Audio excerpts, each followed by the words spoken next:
over again that it's so difficult. People don't understand how hard it is to get a change of venue. Is it possible for any of these guys, in light of these hearings and everything else, to get a fair trial in Washington, D.C.?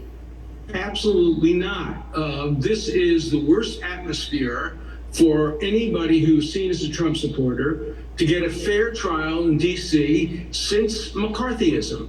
And remember, too, the Supreme Court did reverse only once in its history a conviction based on those considerations. And the situation in D.C. now is far worse than the situation that occurred in Shepard versus Maxwell, the case where they reversed the conviction based on media coverage. Here you have a committee, a McCarthyite kangaroo committee, hearing triple hearsay, one side of the issue, no cross-examination, no opportunity to question anybody, and the jurors are all going to be exposed to that, and then they're going to be asked to render a fair trial as to, in my case, a law student who was trying to simply protest the process and doing it within the First Amendment. No.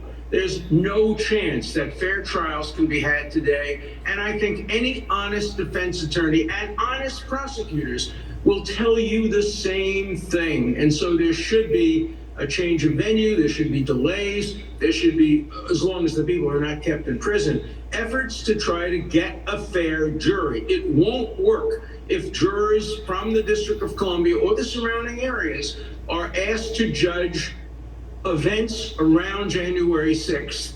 It won't be a fair trial. Alan, in your entire legal career, have you ever seen anything like this, with the jury being tainted the way it is with January 6th, between the media, the January 6th committee, Merrick Garland?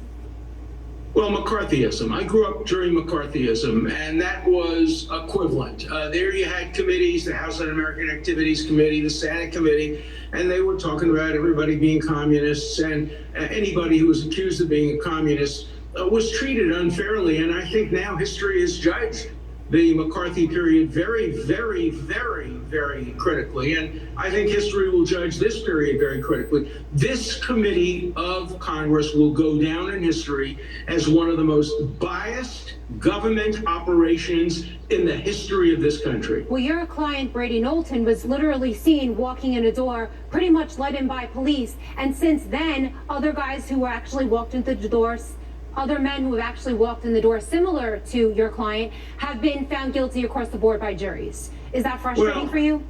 It's very frustrating. I think our case is somewhat different because we have very strong video evidence that strongly shows that it comes within a Supreme Court decision that says that if you're told you can do something and then the government changes its mind, it has to be explicit and clear, and intent has to be proved beyond any reasonable doubt. I think under the cases that we have, we should win this case, but whether a jury could give a fair rendition, I don't know. So do it in front of a judge. It's very unfair Dumbass. to have to rely on courts of appeals or the Supreme Court, because as you know, only about less than 5% of convictions are reversed on appeal.